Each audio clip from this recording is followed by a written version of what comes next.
여러분, 그 대통령의 기록물은 봉인돼 가지고 우리나라도 30년 동안 모르는 거 아시죠? 그래서 특별히 국회에서 이렇게 법안을 통과시키거나 범죄 혐의가 있어서 영장이 청구되면 법원에서 일부에 대해서 볼 수 있게 합니다. 근데 오늘 여기 보면 에스라서의 기록을 우리가 헷갈리면 안 되는 게, 편지를 보낸 내용이나 왕이 회신한 내용은 당시의 사람들은 알지 못하는 내용이에요. 이걸 나중에 성경에 기록을 한 거죠. 역사의 고증을 거쳐서 에스라가 그거를 찾아서 넣은 겁니다. 결국 이 내용 자체를 넣은 거는 후대의 사람들에게 알려주려고 한 거지, 당시의 사람들은 이 내용 잘 모릅니다. 결과만 아는 거죠. 어느 날 갑자기 성전이 건축을 못하게 만들었고, 그렇게 해서 못한 그 성전 건축이 몇 년입니까? 학자들은 16년 정도, 이게 15년, 16년.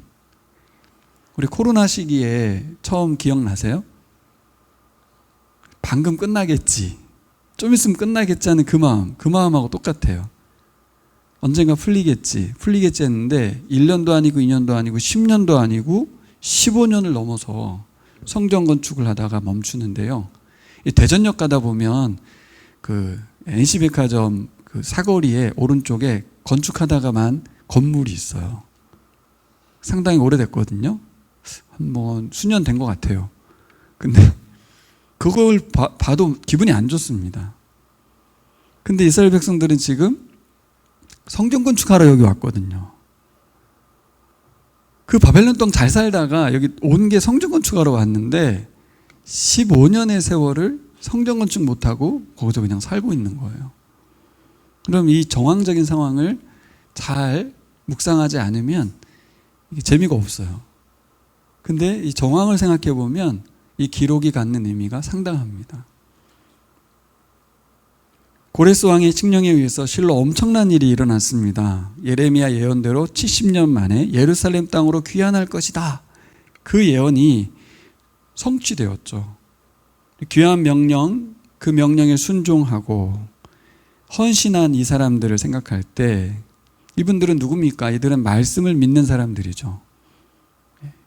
따라 볼까요? 말씀을 믿는 사람들. 네. 그러니까 말씀을 믿는다는 건 이런 겁니다. 예레미야가 예언한 말씀이 이루어졌다는 걸 믿는 거잖아요. 그것만 믿는 게 아니라, 그렇다고 하면 앞으로도 하나님께서 말씀으로 세상을 통치하신다는 걸 믿는 거예요. 그러니까 성전 건축하러 온 겁니다. 그래서 우리는 과거의 말씀만 믿는 사람이 아니고 앞으로의 하나님의 말씀을 통해서 일하시는 것도 믿는 겁니다. 이것이 우리가 말씀을 믿는 사람들의 정의라는 것을 우리가 한번 생각해 봤으면 좋겠어요. 나는 지난 과거의 말씀만을 믿고 있는가? 그게 아니고 앞으로도 하나님의 말씀을 믿는다면 하나님의 말씀은 어떻게 이 땅에 이루어집니까? 이렇게 말씀에 순종하는 사람들 통해서 이루어지거든요. 그래서 말씀을 믿는 사람들은 곧 말씀에 순종하는 사람들이라는 동의어가 생겨버려요. 말씀을 믿는다는 것은 그 말씀을 신뢰하고 그 말씀에 반응하고 순종하는 사람들이구나. 여러분, 그래서 하나님 나라는 지금 우리가 누리고 있는 안녕과 평안을 그대로 유지하면서는 확장되지 않습니다. 그렇죠? 바벨론에서 그렇게 그냥 살아서는 말씀이 성취되지 않고 하나님 나라 확장되지 않아요. 결국 내가 손해보게 되고, 내가 헌신하게 되고, 내가 움직이게 되고, 나의 젊음을 바치게 되어서 하나님 나라가 확장되는 줄 믿습니다. 근데 우리 신앙생활은 가끔 보면 나의 평안과 안녕이 목적일 때가 있잖아요. 그래서는 하나님 나라가 확장되지 않습니다. 나의 안녕과 평안을 내려놓고 하나님 말씀께 순종하는 발걸음이 필요합니다. 이 첫 번째 헌신자들을 통해서 새 역사가 일어났다고 에스라서 2장에 기록되어 있죠. 그들 한 사람 한 사람의 이름들을 다 기록했습니다. 주중에 엎드린 기도회 때도 말씀드렸지만 하나님은 여러분들의 이름을 하나하나 체크하고 기록하라고 말씀하세요. 자, 그러면 제가 어떻게 적용했습니까? 그 하나님이 내 이름을 성경에 기록해주는 그 하나만으로 전 인생을 바칠 수 있을까? 보상은 없어, 돈도 없어, 성공도 없어, 아무것도 없어. 근데 성경에 이름 기록해 준다는 거 하나만으로 내 삶을 드릴 수 있겠냐는 거예요. 이것은 하나님이 어떤 분이신지, 그리고 그분의 계획이 어떠한 것인지를 아는 사람만이 이 선택을 하는 거예요. 이 에스라서의 이름의 기록을 통해서 우리에게 도전하는 거잖아요. 이 시대에도 여러분 헌신자가 되겠습니까? 그것도 두 번째, 세 번째가 아니고 첫 번째, 아무도 가지 않은 그 길을 가겠습니까? 라는 하나님의 요구예요. 그 사람은 내가 이름 기록해 줄게요. 그 사람은 내가 기억해 줄게요. 그 사람 후대에 영영이 그 이름을 영광스럽게 해줄게요. 그것만으로 우리는 헌신할 수 있겠냐는 거죠. 에스라서가 그렇게 말하고 있습니다.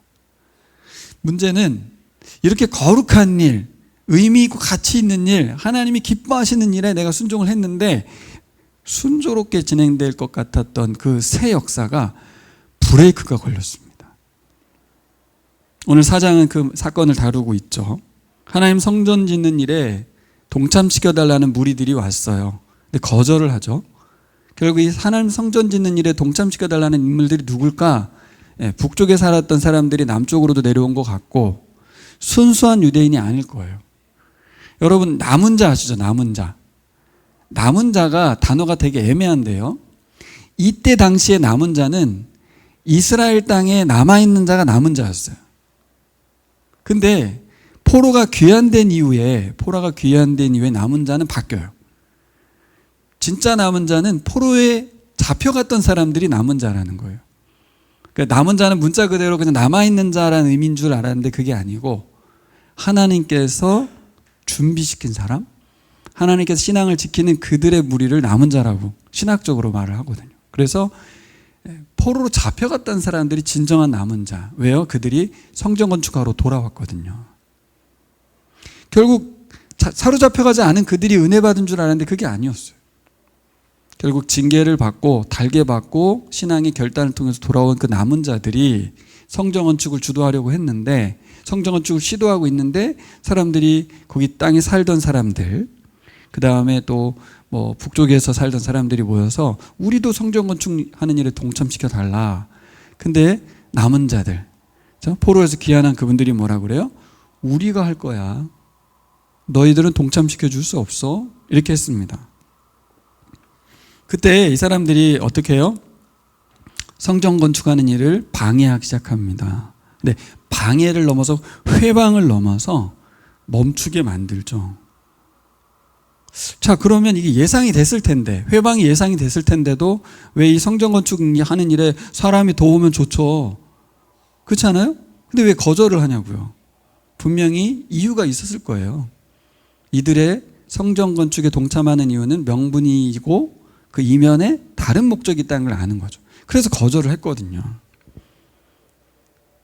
아니나 다를까 이 사람들이 어떻게 합니까? 페르시아 왕에게 공식 문서를 띄워서, 그렇죠? 총독들을 구설머서 공식 문서를 띄워서 성전 건축을 멈추게 만들었어요.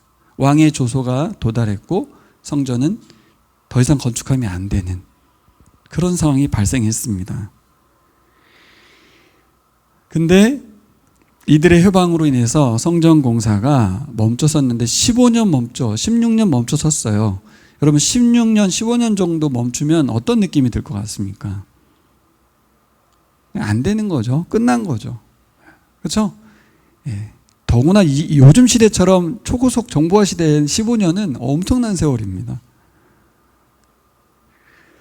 성전 지으러 왔는데 성전 못 짓고 15년을 살아가야 되는 상황.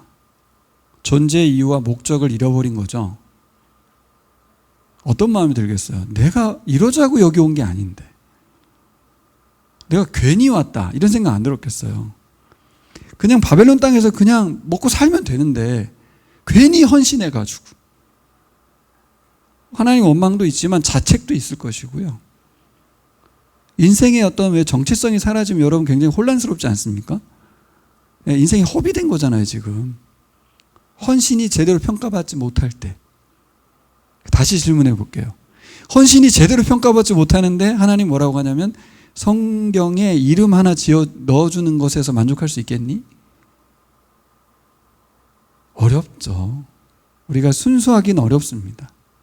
순수한 줄 알았어, 나도. 정말 순수한 마음으로 시작을 했어. 하지만 지금 상황이 멈춰버리고 내 헌신이 무색해지는 걸 넘어서 내 인생이 낭비가 됐다는 생각이 들 때 멘붕이 오죠, 멘붕이.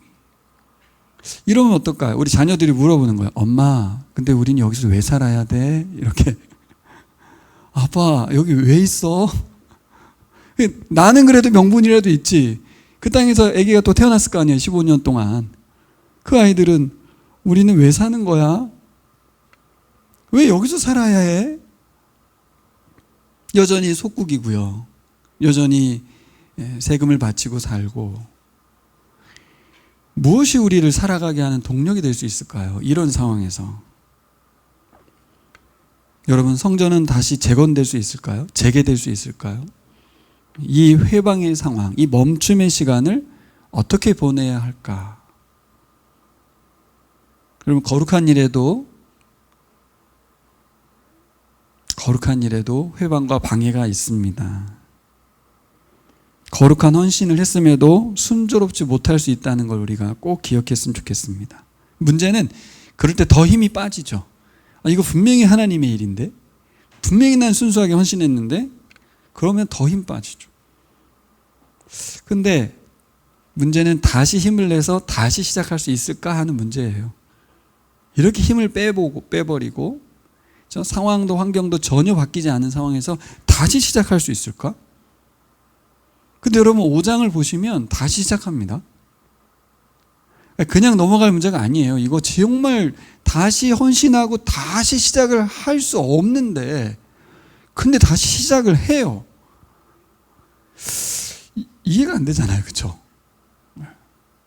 저는 신앙생활이 바로 이런 것 같아요. 우리 인생에 계속 마주친 지난 세월을 봐도 그렇고, 힘이 엄청 빠졌는데 하나님은 다시 시작하라고, 다시 헌신하라고 그렇게 요구를 하시는 거예요. 그리고 또 다시 하게 하시고 새 일을 이루신 하나님을 우리가 보게 됩니다. 힘 빠진 지 오래고 의욕도 없는데 과연 다시 힘을 낼 수 있을까? 스스로는 그 생각했는데, 여러분 잘 아시는 것처럼 우리 묵상이 다 끝났잖아요. 성전 다 완공됩니다. 결과를 알고 있는 우리 입장에서 그렇구나 하고 말 수도 있는 문제가 아니죠. 도대체 그들은 힘이 빠져서 아무것도 할 수 없었는데 어떻게 다시 시작할 수 있었냐고요. 그걸 묵상해 보셔야 돼요. 뭐지? 이게 지금 말이 되나? 그렇게 따지면 바벨론 땅에서 포로에서 귀환한 것 자체가 말이 안 되는 일이죠, 사실. 그 말이 안 되는 일이 계속 벌어지고 있어요. 이게 어떻게 가능하지? 어떻게 이런 일이 일어나지? 이런 일들이 성경에 기록되어 있습니다. 결과를 알아서 우리가 그냥 그런가 보다 하고 넘어가면 안 돼요. 왜요? 아까 제가 제일 먼저 말씀드린 대로 이 일은 과거의 이야기가 아니라 지금 여기에서 앞으로의 이야기도 돼야 될 줄 믿습니다. 힘 빠진 우리를 다시 이렇게 세우시고 우리를 다시 헌신케 하시는 분이 하나님이세요. 자, 그러면 어떻게 이게 가능했는지 살펴봐야겠죠. 여러분, 포로에서 귀환한 헌신자들은 엄청난 헌신자들인 거 여러분들 아시죠? 그들의 헌신이 정말 고귀했습니다. 성경은 그들의 이름을 빠짐없이 기록하라고 했어요. 근데 여러분, 아무리 헌신된 사람이라도 15년의 세월을 멈추게 만들어버리면 그냥 다 제로 베이스가 되는 거거든요. 1년만 멈춰도 엄청 힘든데 3년, 4년, 5년, 15년. 와, 이건 엄청난 세월입니다. 근데 한 가지 명제가 있어요. 이 첫 번째 헌신자들이 다시 힘을 내야만 한다는 거예요. 이들이 다시 성전을 재건할 수 있는 유일한 분들이세요. 그러니까 여러분, 첫 번째 헌신한 거에 대해서 폄하할 수가 없어요. 그들이 힘 빠져서 할 수 없다고 여기고 있다는 그 자체가 문제가 될 수는 없어요. 왜냐하면 그들이 또 해야 되거든요. 누가 또 와서 하겠어요? 그죠? 이 상황에서 누가 하겠냐고. 그 순수했던 그 헌신에 대해서 하나님은 분명히 접수하셨어요. 힘 빠져있는 그들을 다시 이렇게 세우실 분이 또 하나님이신 줄 믿습니다. 그럼 우리들에게 적용이 되지 않습니까? 내가? 에이, 내 이렇게 이 상황이, 내 에너지가, 내 마음이 이렇게 제로인데? 근데 너밖에 대안이 없어. 너가 하나님께서 원하시는 거야. 누가 그렇게 말씀하셨어요? 학개와 스가랴가. 니들이 해야 돼. 심각합니다. 뒤에 가면 말씀 이따 찾아볼 건데 막 혼내켜요. 아니 뭐 설득하고 권면하고 보상을 준다고 해도 안 할 것 같은데 엄청 질책합니다. 성전 건축 안 하고 지금 뭐 하는 거냐고 막. 읽는데 기분이 나쁜 거예요. 뭐지? 응? 이렇게까지 내가 혼날 일이야 이게? 근데 학계에서 우리가 이제 2장밖에 안 되지만 묵상할 거 아닙니까? 같은 시기에 이제 이 똑같은 내용이잖아요. 장난 아닙니다. 학계의 말이. 결국 다시 힘을 내야 되는데 주님이 어떻게 일하셨는지, 그들이 어떻게 다시 새 힘을 내게 되는지 우리에게 주는 교훈과 메시지를 살펴보고, 저는 여러분들의 상황을 잘 모르지만 비슷한 상황이라든가 힘들다면 오늘 말씀에 잘 적용됐으면 좋겠습니다. 에스라서는 2가지를 다루고 있어요. 어려움과 회방에 부딪혔을 때 우리가 어떻게 해야 되냐는 거죠. 그 15년의 세월을 어떻게 보내야 되냐는 거예요. 2번째는 다시 거룩한 일을 재개할 수 있는 힘과 동력이 어디서 오냐는 거예요. 이거 뭐 불가능한 일인 것 같은데 결국 해냈거든요. 이들의 힘과 동력은 어디서 왔지? 예. 근데 이 2 질문이 연결되어 있어요. 첫 번째로 우리가 생각해 볼 건 뭐냐면 방해와 해방의 시기를 어떻게 보낼 거냐는 거예요. 저는 먼저 이런 질문을 해보고 싶어요. 자, 이런 생각 해보셨어요? 이번에 묵상하시면서? 만일, 잘 들어보세요. 만일 회방과 방해가 없이 순조롭게 성전이 건축됐다면 어땠을까? 묵상해 보셨어요? 너무 좋죠. 바라는 바고요. 그게 우리가 원하는 바입니다.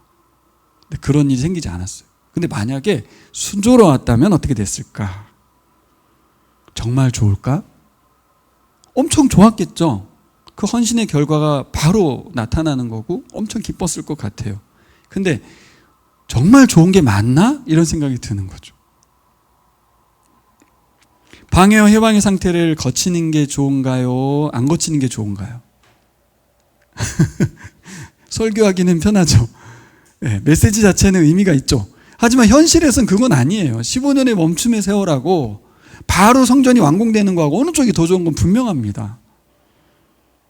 그래서 여러분, 이게 본문을 잘못 오해하면 하나님이 이런 식으로 하나? 모든 것을 이런 식으로 하나? 그렇진 않아요. 순조로울 때도 있어요, 분명히. 그래서 저는 뭘 말씀드리고 싶으냐면 하나님을 오해하지 말고 순조로운 것도 감사한 거지만 순조롭지 못하고 해방이 일어나는 상황 속에서도 하나님께 감사할 수 있는 거죠.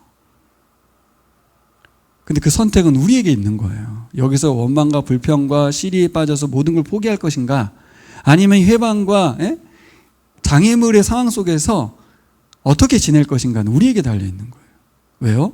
하나님이 둘 다 은혜를 주시는 거기 때문에. 방해와 해방의 상태를 거치는 게 좋은 부분이 분명히 있죠. 그렇죠? 멈춤의 시간 15년의 세월을 통해서 얻는 것이 분명히 있습니다. 뭐가 있을까요? 순조롭게 일이 진행됐을 때 얻을 수 없는 게 있겠죠. 그렇죠? 순조롭게 진행돼서 우리가 얻을 수 있는 게 있잖아요. 너무 감사하고 기뻐하고 하나님 일하셨다고 하고 내가 일한 것에 대한 보람과 기쁨이 있겠죠. 근데 그거 말고 회방이 있고 순조롭지 못해서 막연하게 15년의 세월을 보낸 그 세월의 은혜도 분명히 있을 겁니다. 뭐가 있을까요? 가장 큰 거는 이 엄청난 일을 우리의 힘과 노력으로 해냈다라는 생각은 하지 않을 거예요. 아마. 그런 생각 할 수도 없어요. 15년을 멈춰 세웠다가 다시 시작하는 것도 불가능하고, 그래서 다시 완공됐을 때 뭐라고 다 같이 고백했겠어요? 이건 하나님께서 하신 것이다. 이건 우리가 한 게 아니다. 이런 말이 나올 수밖에 없는 상황을 경험하게 되는 거죠. 오직 하나님의 은혜와 섭리 가운데서 일이 가능했다고 고백하게 됩니다. 일이 순조로웠다라면 우리들의 헌신과 결과라고 자랑하고 뻐기고 그랬을 겁니다. 15년의 멈춤은, 힘 빠진 상황은 우리를 겸손하게 합니다. 왜냐하면 일을 재개하는 건 처음보다 몇 배 더, 아니 10배, 100배 더 힘들거든요. 아시잖아요. 저희들이 보라사역 하는데 계속 그런 말을 해요. 우리 목사님들하고. 이번에 할까 말까, 못할 수도 있다. 그러면 뭐라고 다 하시냐면, 한 번 쉬면 다시 못해. 계속 그 얘기를 해요. 아는 거예요. 사람들은 다시 재개한다는 게 얼마나 힘든 일인지 알거든요. 제가 보라사역이 코로나로 멈추고 저희 교회에서 했거든요. 이 공간에서. 새로운 교회에서 차마 하자고 저는 말을 못 하겠더라고요. 그때도 여전히 코로나 상황이었거든요. 그때도. 저희 교회에서 하겠습니다. 여러분 정말 어려운 거 아시죠? 100배 힘듭니다. 100배.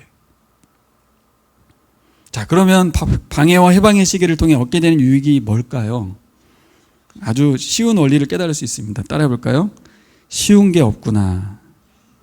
네, 쉬운 게 없구나. 정말 쉬운 게 없구나. 보세요. 하나님이 엄청난 역사 가운데에서 바벨론 땅에서 여기까지 쫙 보냈잖아요. 출애굽 같은 역사 아닙니까? 그리고 보물들을 막 얹어서 보냈고, 느닷없이 포로로 잡혀갔던 사람들 4만 명이나 보낸 이 기적 같은 세계 역사적인 유례없는 일이 일어났는데, 그러면 뭐 게임 끝 아니에요? 근데 게임 끝이 아니라는 거예요. 어떻게 이런 일이 생길 줄 알았겠어요? 두 번째 우리 깨달을 건 뭐냐면, 거룩한 일에도 회방이 있다는 거예요. 여러분, 거룩한 일에 회방이 반드시 있습니다. 거룩한 일한 게 뭐예요? 영적인 일인 거죠. 하나님과 관련된 일은 다 회방이 있습니다. 제 말을 평생 기억하십시오. 하나님과 관련된 일은 모든 것이 회방이 있습니다. 그래서 뭘 깨닫게 돼요? 영적인 일은 이 세상에서 돌아가는 인풋이 들어가면 아웃풋이 나오는 일이 아니라는 거예요. 당연한 게 하나도 없어요.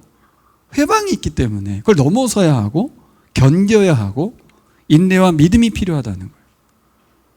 그래서 정리해보면 하나님의 일에는 사탄의 방해가 반드시 있다. 따라해 보실까요? 하나님의 일에는 사탄의 방해가 있다. 보이지 않는 영적인 방해, 회방이 심각하다는 걸 아셔야 돼요. 보이는 건축이 막 되고 막 사람들도 모아들고 다 같이 막 해서 으쌰으쌰 하는 줄 알았는데 보이지 않는 세상이 있습니다.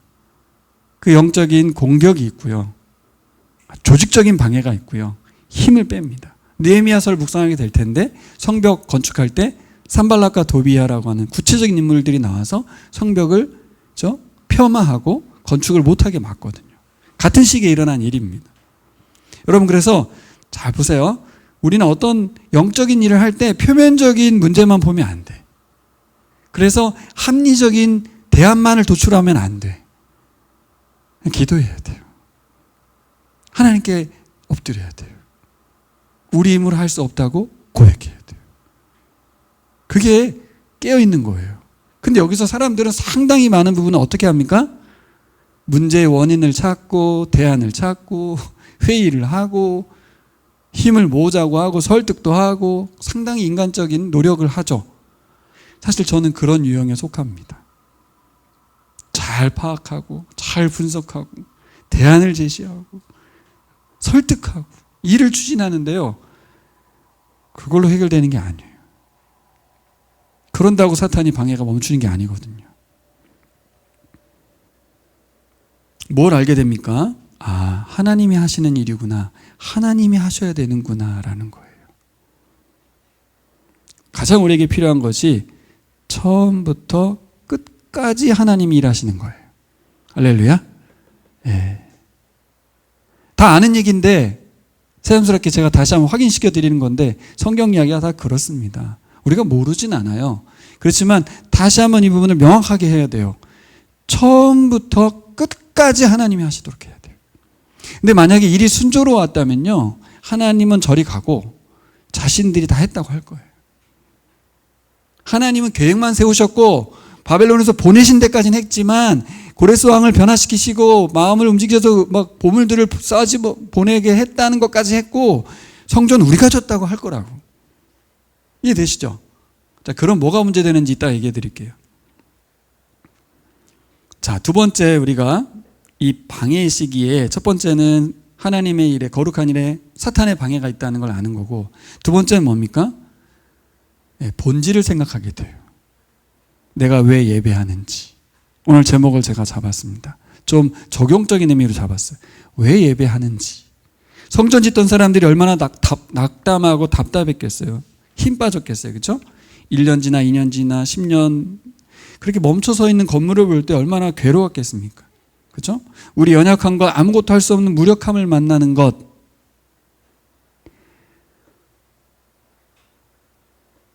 그게 은혜입니다.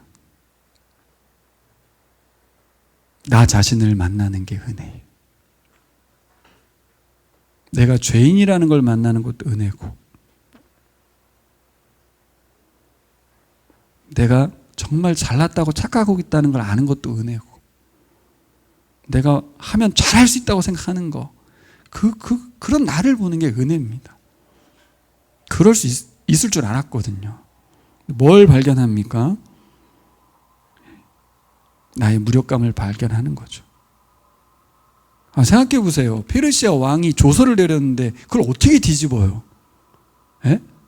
트럼프가 저렇게 막 쭉쭉 긋고 막 바꿔버리는데 그걸 어떻게 뒤집냐고요. 안 되잖아요. 지금 황제가 바꾼 거예요. 상상이나 됩니까? 이게 바뀔 수 있는 문제냐고요. 무력하죠.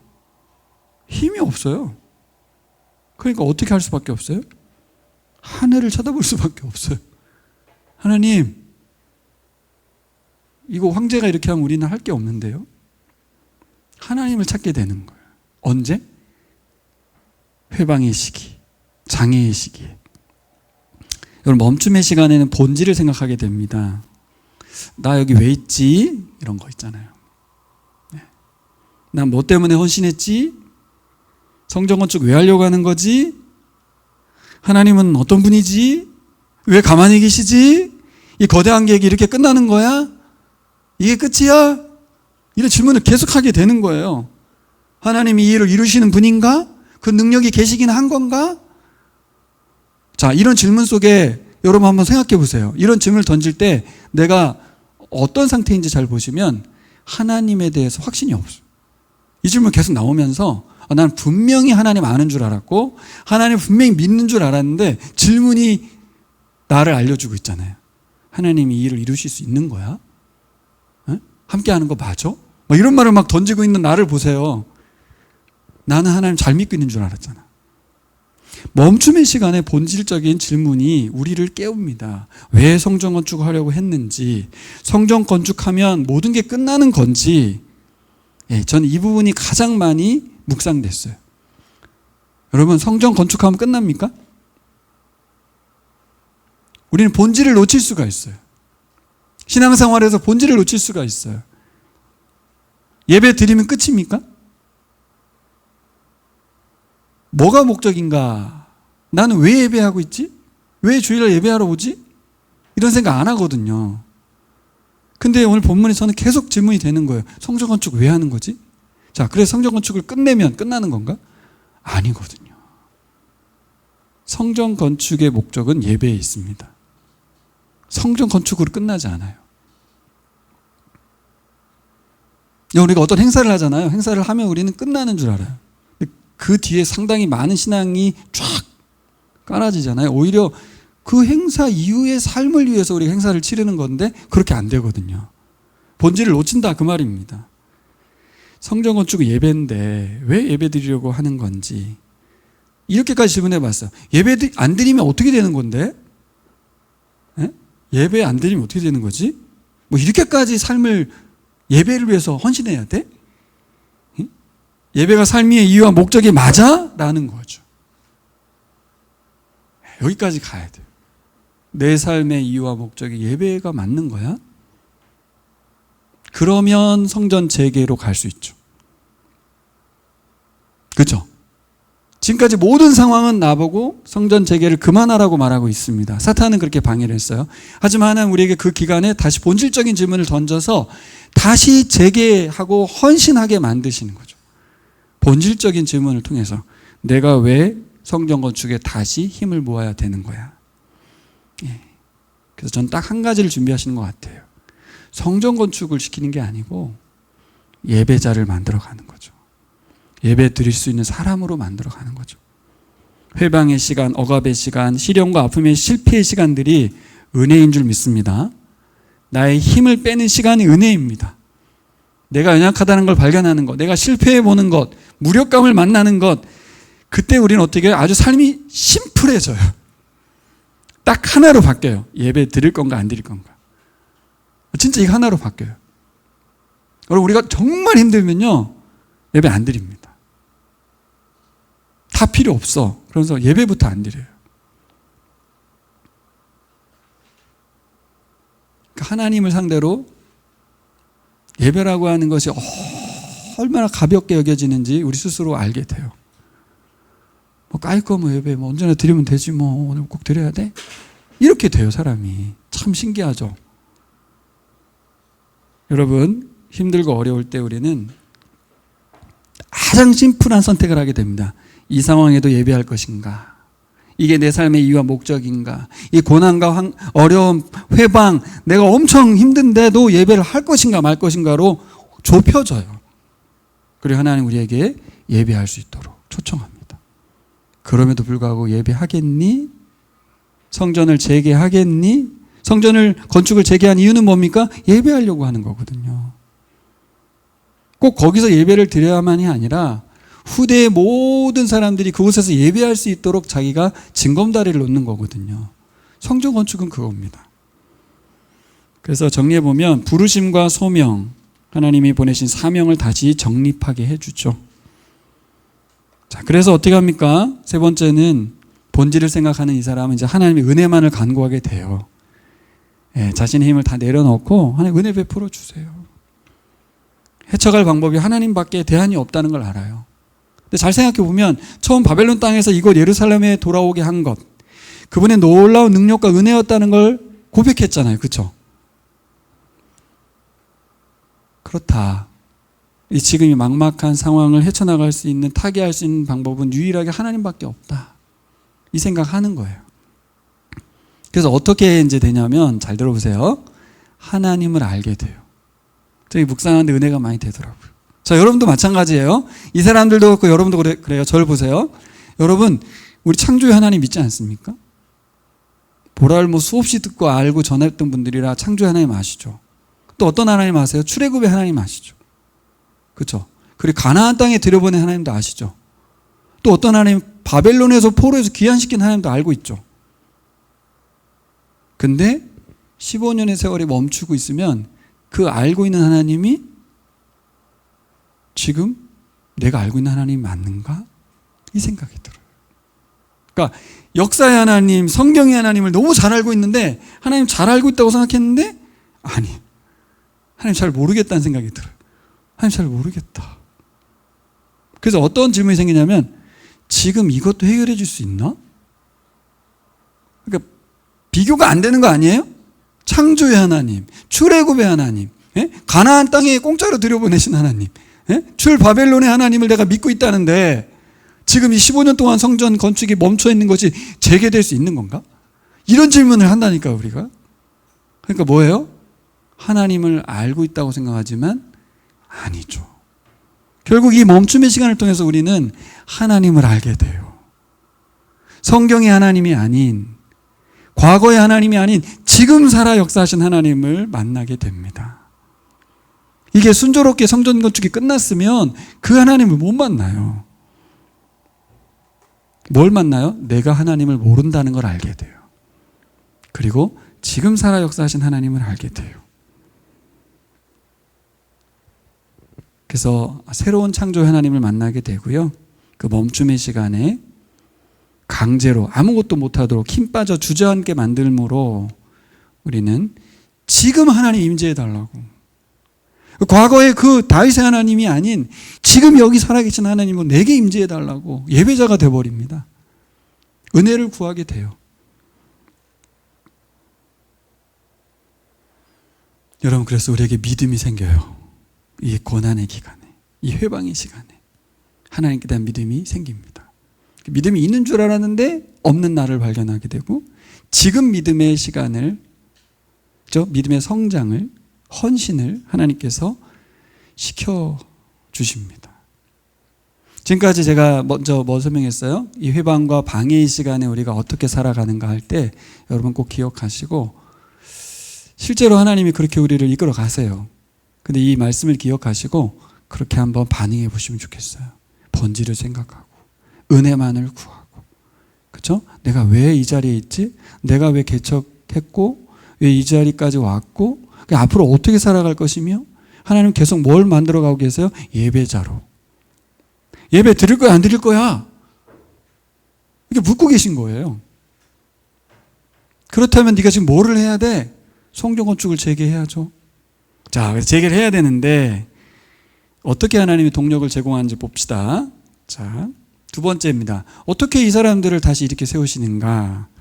사람의 한없는 무력감과 함께 하나님의 절대적인 도우심을 구할 때 하나님 생각지도 못한 방법으로 이렇게 세우거든요. 도저히 이 방법이 먹힐까 싶은데 먹혔어요. 뭐였죠? 어떻게 했습니까? 저 같으면 가서 밥새 먹이면서 막 설득하고 권면하고 헌신해야 된다고 막 2박 3일 막 그럴 텐데, 하나님 어떻게 합니까? 학개와 스가랴를 부르세요. 그들에게 감동을 주세요.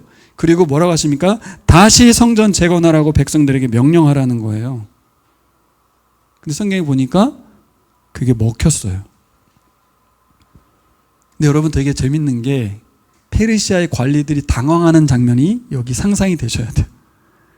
순서가 바뀌었죠. 어떻게 해야 돼요? 페르시아 황제의 마음을 바꾸고 그 명령이 떨어지게 한 다음에 성전 건축을 재건해야 되는데 그냥 성전을 재건해 버렸어요.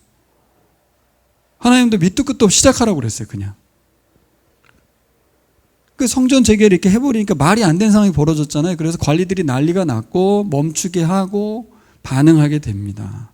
분노하죠. 황제가 지금 명령한 거를 지금 너희들이 불법으로 이걸 성전을 건축하냐? 이러면서. 그래서 수순대로 페르시아 왕에게 보고를 올립니다. 그런데 이때 서신에 어떤 내용이 담겼는지 에스라에 기록되죠. 이것도 나중에 발견될 거예요. 근데 그 서신에 어떤 내용을 담습니까? 사람의 지혜를 모아서, 그렇죠? 거기에 글을 담깁니다. 뭐라고요? 초대왕 고레스가 칙령을 내렸던 그 문서를 발견해 달라. 분명 왕이 고레스 왕의 칙령을 본다면 이 성전 재건을 허락할 것이다. 서신을 받아본 왕이 고레스의 칙령을 발견하죠. 성전 건축이 이전보다 더 강력한 왕의 명령에 의해서 진행이 됩니다. 심지어 뭐라고 그래요? 성전 재건하는 데 있어서 회방하면 다 죽여버리겠어. 이렇게까지. 그리고 세금 안 내도 돼. 그 세금 다 성전 건축에 투입시켜. 그냥 이게 소설 쓴 것 같지 않아요? 말이 돼요, 지금 이게? 근데 제가 다시 말씀드리지만 당시에 성전 건축하는 사람들이 이 내용 모릅니다. 어느 날 갑자기 바뀌는 거예요. 성전 재건을 하다가 막혔고, 그래가지고 상소문이 올라간 것까지 아는데 어느 날 갑자기 막 물자가 도달하고 막 성전 재건을 완공까지 가요, 그냥. 그 현실을 사는 사람들 입장에서 보면 하나님의 일하심을 그죠? 놀랍게 경험하는 거죠. 여러분, 어차피 이렇게 될 일이었나요? 우리의 믿음이 이렇게 되면 안 돼요. 예수님은 어차피 오실 거였고 재림하실 거고 뭐 어차피 교회는 확장되고 하나님은 확장될 거예요. 그러시면 안 돼요, 여러분. 저는 두 가지를 얘기하고 싶어요. 하나는 우리가 평범한 그리스도인으로 살아갈 수 있습니다. 죄도 아닙니다. 누가 뭐라고 하진 않아요. 하지만 이 말씀들은 우리에게 뭘 요구해요? 헌신을 요구하는 거예요. 그냥 평범하게 살다가 갈래? 아니면 성전 재건에 다시 재개 명령에 순종하여 살아갈래? 너의 삶을 다시 드릴래? 두 가지 중에 하나예요, 사실은. 근데 저는 이 후자에 계속 여러분들에게 도전을 줄 수밖에 없는 목사예요. 그게 학개와 스가랴였습니다. 자, 학개와 스가랴 입장을 한번 생각해 봤어요. 제가 하나님이 일을 어떻게 하시나 보세요. 첫 번째는 학개와 스가랴의 마음을 감동시키시죠. 네, 저의 마음을 감동시키시죠. 똑같아요. 어떤 한 사람을 통해서 하나님의 말씀을 선포할 수 있도록 감동을 줍니다. 근데 주저가 돼요. 제 입장에서도. 이렇게 설교하면 교인들이 이렇게 되거든요. 학개와 스가랴가 그 말할 말이 뭡니까? 백성들을 질책하는 내용이었어요.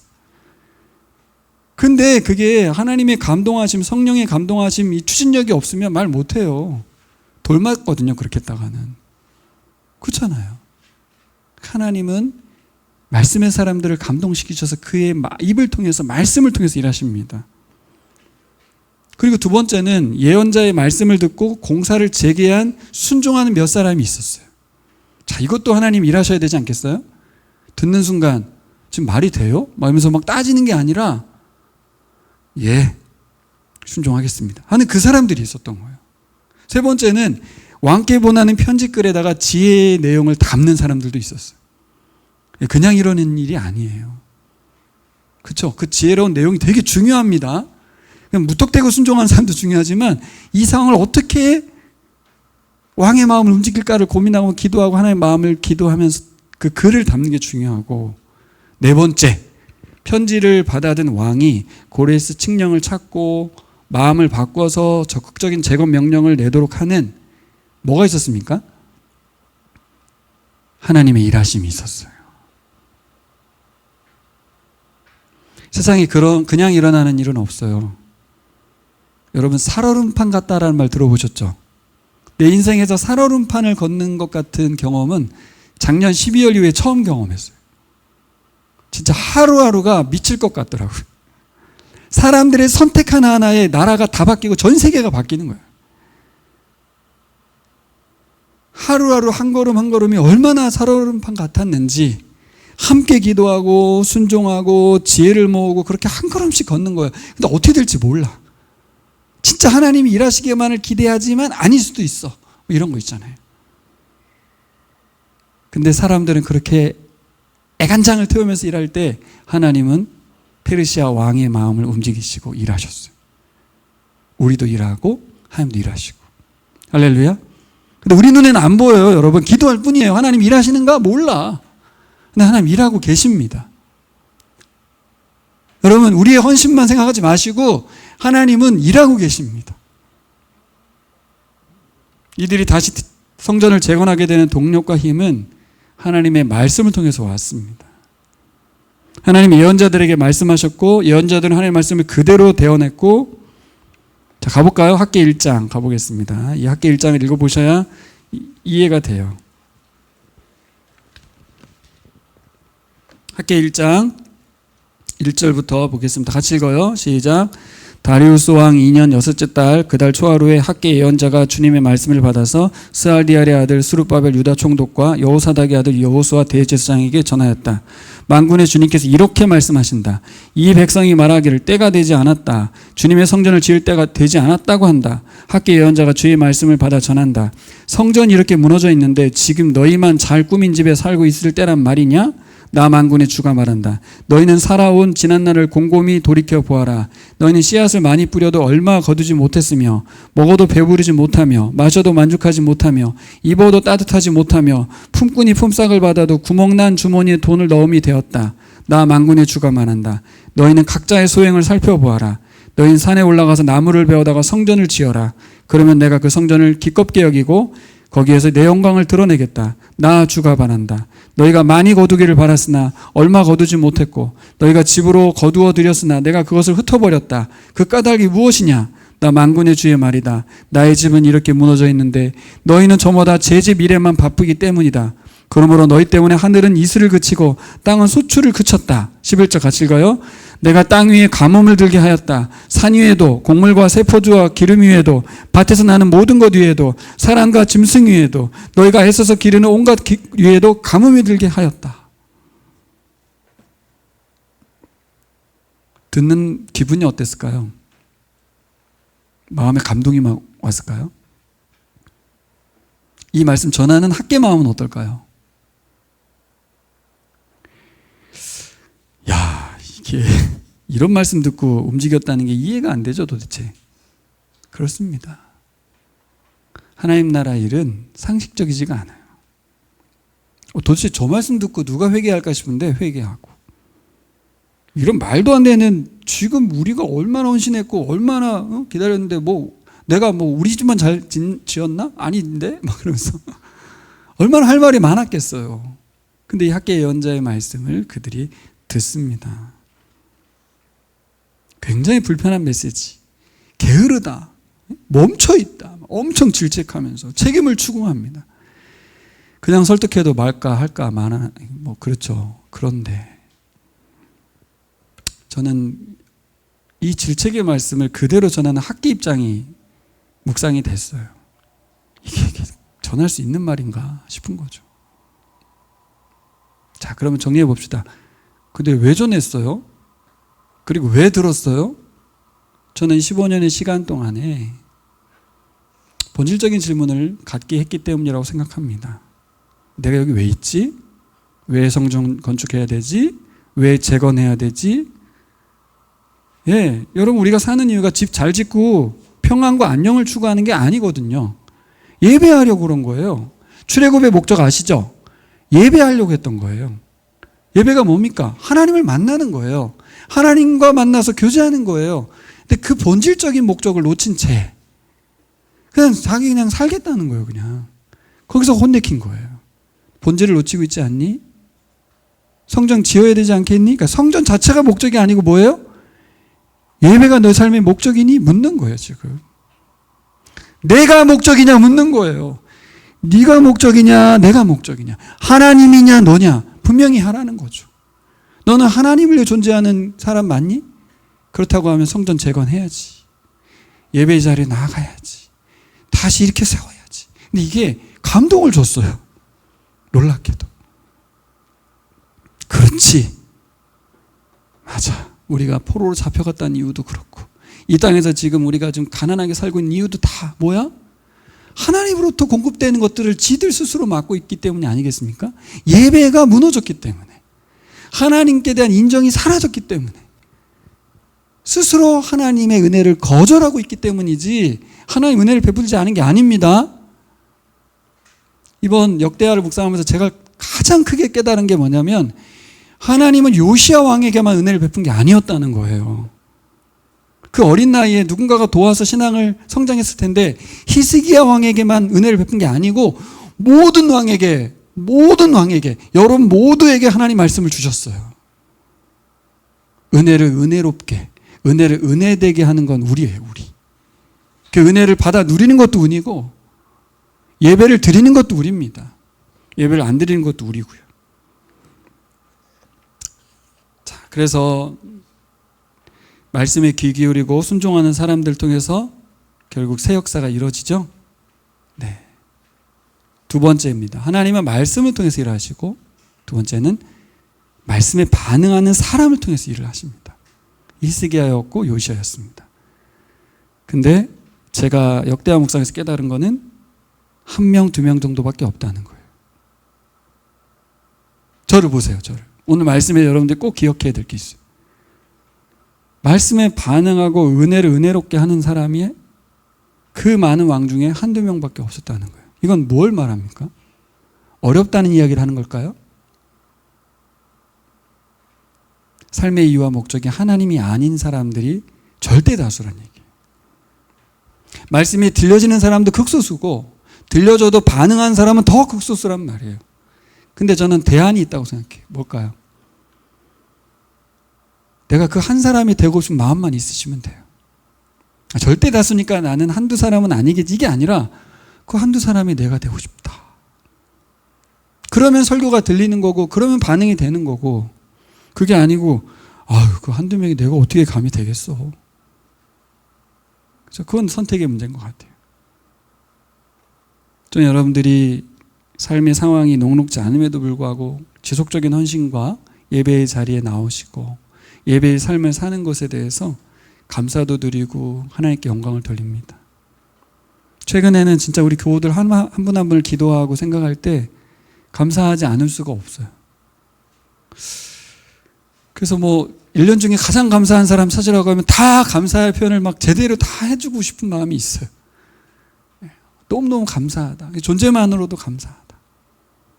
근데 제 마음이 하나님 마음일 거라고 저는 생각해요. 하나님이 요시야만 이뻐하고 히스기야만 이뻐했겠어요? 모든 왕에 대해서 하나님은 은혜 베푸셨거든요. 그럼 그걸 기억하셔야 돼요. 내게 은혜 베푸고 계신 하나님. 그 은혜가 내게 임한 순간에 내가 바뀌는 거지, 내가 반응해야지, 내가 열심히 해야지가 아니에요. 방법은 뭐예요? 절대적인 하나님의 은혜가 필요합니다. 그래서 여러분에게 회방과 방해, 장애물의 시기가 있는 겁니다. 할렐루야. 그것이 은혜라는 것을 꼭 기억하시고 살아가신 여러분 되시기를 축복합니다.